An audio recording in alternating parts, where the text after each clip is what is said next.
আজকের ভিডিওতে আমরা জানবো কম্পিউটার কেন স্লো হয় এবং কিভাবে এটি সলভ করা যায়। আপনার কম্পিউটার, ল্যাপটপ, ডেস্কটপ অথবা অন্য যে কোনো ফর্ম ফ্যাক্টরের হোক না কেন, এটা অবশ্যই ফাস্ট এবং স্মুথ হতে হবে। আপনার কম্পিউটার অবশ্যই আপনার কাজের গতি, প্রোডাক্টিভিটি, ক্রিয়েটিভিটির সাথে মানিয়ে চলবে। কিন্তু কাজ করার সময় যদি পিসি ফ্রিজ হয়ে যায় অথবা প্রোগ্রাম ওপেন হতে সময় নেয় অথবা লোড নিতে একটু দেরি হয়, তাহলে বুঝতে হবে যে পিসির কোনো পারফরমেন্স ইস্যু আছে। কম্পিউটারের স্পিড মূলত তিনটি কম্পোনেন্টের উপর অনেক বেশিভাবে নির্ভর করে। একটা হচ্ছে সিপিইউ, একটা হচ্ছে র্যাম, একটা হচ্ছে ডিস্ক ড্রাইভ, যেটাকে আমরা স্টোরেজ হিসাবে চিনি। প্রথমেই আমরা জানবো সিপিইউ সম্পর্কে। সিপিইউ এর পূর্ণ রূপ হচ্ছে সেন্ট্রাল প্রসেসিং ইউনিট বা কেন্দ্রীয় প্রক্রিয়াকরণ অংশ।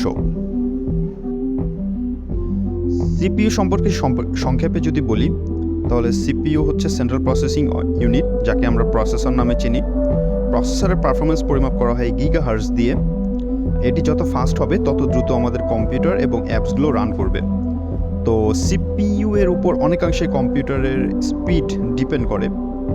তো সিপিইউ একটি খুবই গুরুত্বপূর্ণ একটি কম্পোনেন্ট। এরপরই অন্যতম গুরুত্বপূর্ণ কম্পোনেন্ট হচ্ছে র্যাম। র্যামের পূর্ণ অর্থ হচ্ছে র্যান্ডম অ্যাক্সেস মেমোরি, যাকে আমরা মেমোরি হিসাবে চিনি। এর সাইজ মাপা হয় জিবি দিয়ে আর গতি মাপা হয় গিগাহার্টজ দিয়ে। তো একটি র্যামের যত বড় সাইজ হবে এবং যত দ্রুত গতি সম্পন্ন হবে, আপনার পিসি অ্যাপসগুলো খুবই স্মুথ এবং আরও বেশি প্রোগ্রাম একসাথে ওপেন করতে পারবেন।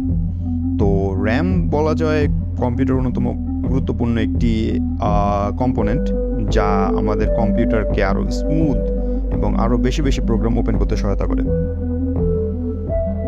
কম্পিউটারের ভালো পারফরমেন্স ডিস্ক ড্রাইভের স্পিডের উপর নির্ভর করে। যখনই আমরা কোনো ফাইল বা অ্যাপ্লিকেশন যেমন ফটো এডিটিং অথবা গেমস ওপেন করি, তখন সিপিইউ ডিস্ক ড্রাইভ থেকে ডাটা রিড এবং রাইট করে থাকে। সো এটি খুবই গুরুত্বপূর্ণ একটি কম্পোনেন্ট।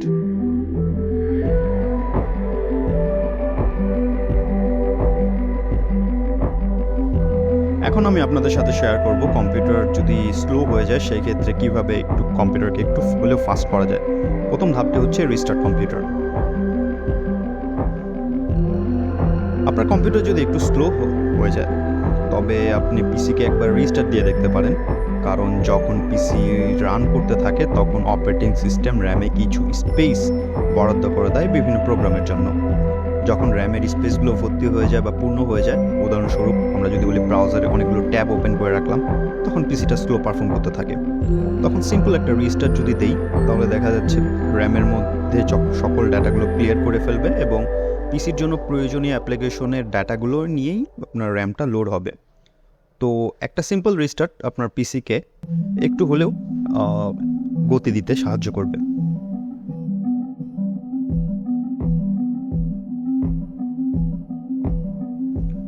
টাস্ক ম্যানেজারের মাধ্যমে পিসি কেমন পারফর্ম করছে তা আমরা জানতে পারি। পিসিতে যদি কোনো সময় অনেকগুলো প্রোগ্রাম বা ফাইল ওপেন করা থাকে, যে ফাইলগুলো হচ্ছে আপনার সিপিইউ, র্যাম অথবা ডিস্ক ড্রাইভ থেকে অনেক বড়, তখন আপনার পিসি অবশ্যই স্লো রান করবে। কতটুকু র্যাম বা ডিস্ক ড্রাইভ ব্যবহার করা হচ্ছে তা দেখার জন্য আমরা টাস্ক ম্যানেজার ব্যবহার করতে পারি। টাস্ক ম্যানেজার অ্যাক্সেস করার জন্য আমরা কন্ট্রোল, শিফট আর এসকেপ বাটন প্রেস করলে আমাদের সামনে টাস্ক ম্যানেজারটি ওপেন হয়ে যাবে। দেন টাস্ক ম্যানেজারে আমরা দেখতে পাচ্ছি সিপিইউ কতটুকু ইউজ হচ্ছে, মেমোরি কতটুকু ইউজ হচ্ছে এবং ডিস্ক কতটুকু ইউজ হচ্ছে, আমরা সবগুলো এখান থেকে দেখতে পাচ্ছি। তো এর মাধ্যমে আমরা বুঝতে পারি যে আমাদের পিসি কতটা স্ট্রেস নিচ্ছে বা পিসিটা কতটুকু লোড নিচ্ছে তার প্রয়োজনের তুলনায়। তো আমরা এখান থেকে অপ্রয়োজনীয় কিছু ফাইল যদি প্রোগ্রামগুলো ক্লোজ করে দিতে চাই, জাস্ট বা মাউসের রাইট বাটনটা ক্লিক করতে হবে, দেন এন্ড টাস্ক দিলেই এটা আপনার ক্লিয়ার হয়ে যাবে। তখন আপনার পিসিটা একটু হলেও বুস্ট পাবে। তো এইভাবে আমরা টাস্ক ম্যানেজারের মাধ্যমে চেক করতে পারি যে আসলে আমাদের পিসি কতটুকু রান করছে বা কতটুকু রিসোর্স নিচ্ছে, যে তার তুলনায় একটু বেশি ইউজ হচ্ছে কিনা।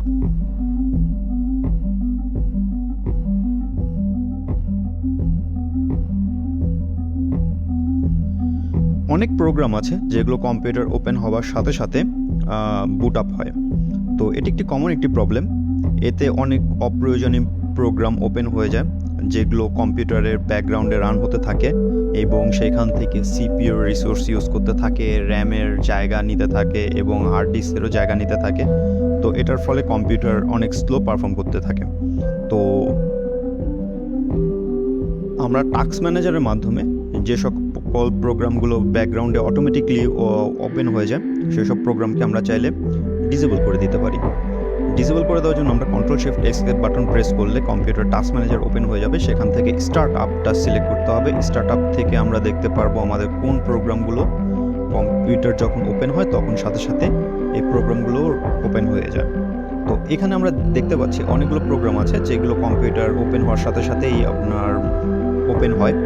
তো আমি অনেকগুলোকে ডিসেবল করে রেখেছি। যেগুলো প্রয়োজনীয়, খুবই প্রয়োজন, সেগুলো আমার এনেবল করা আছে। যেগুলো প্রয়োজনীয় বা খুব বেশি প্রয়োজন হয় না সেগুলো প্রতিটা এখানে ডিসেবল করে দেওয়া আছে।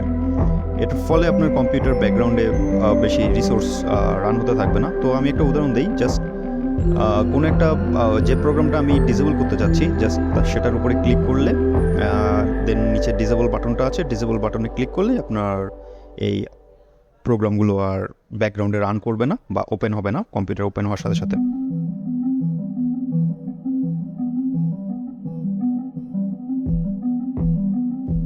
অনেক সময় ভাইরাস, ম্যালওয়্যার এবং কিছু ম্যালিসিয়াস সফটওয়্যার আছে যা এমনভাবে ডিজাইন করা হয় যাতে কম্পিউটার এর সিপিইউ, মেমোরি অথবা ডিস্ক ড্রাইভ আপনার পারমিশন ছাড়াই ব্যবহার করতে থাকে, যাতে আপনার কম্পিউটারগুলো অনেক স্লো হয়ে পড়ে।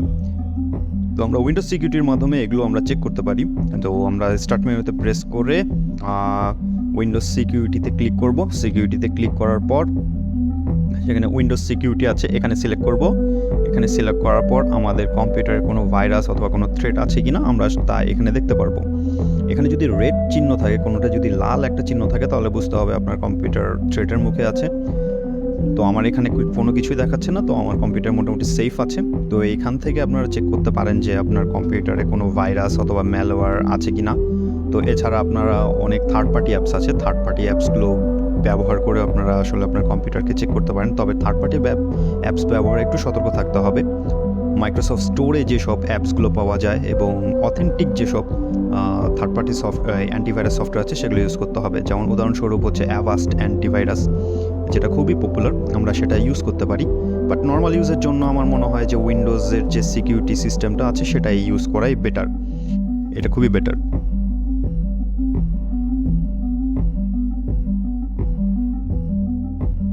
র্যান্ডম অ্যাক্সেস মেমোরি বা র্যাম কম্পিউটারের শর্ট টার্ম মেমোরি হিসাবে কাজ করে। র্যাম কম্পিউটারের সফটওয়্যার এবং ফাইলের ডাটাগুলো জমা রাখে। র্যামে যদি পর্যাপ্ত জায়গা না থাকে তবে ফাইল বা অ্যাপ্লিকেশনগুলো ওপেন হতে বা লোড হতে সময় লাগে। যদি দেখি আমরা টাস্ক ম্যানেজারে আমাদের মেমোরি 80%-এর উপরে ব্যবহার হচ্ছে এবং কিছু সময় 100%-এ আপনার ছুঁয়ে ফেলছে, তখন বুঝতে হবে আপনার কম্পিউটারে এক্সট্রা র্যাম ইউজ করতে হবে। এছাড়া র্যাম ইউজের ফলে আপনার কম্পিউটারটা আরও একটু বেশি ফাস্ট হবে, প্রোগ্রামগুলো ওপেন হতে খুব দ্রুত ওপেন হবে এবং স্মুথলি রান করবে। সো র্যাম খুবই একটি প্রয়োজনীয়। তো 80%-এর উপরে যদি আপনার টাস্ক ম্যানেজার দেখায় যদি র্যাম ইউজেস, তবে আমরা র্যাম অ্যাড করে নেব সাথে।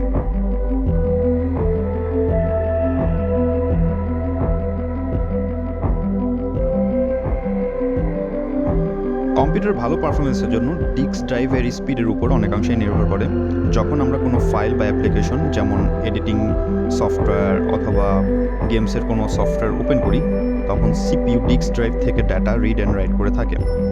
ট্র্যাডিশনাল যেসব হার্ড ডিস্ক ড্রাইভ, মানে আমরা যেগুলোকে এইচডিডি নামে চিনি, সেগুলো অনেক ডাটা স্টোর করতে পারলেও সেগুলো অনেক স্লো, এবং সলিড স্ট্যাটার ড্রাইভ মানে এসএসডির তুলনায় অনেক স্লো।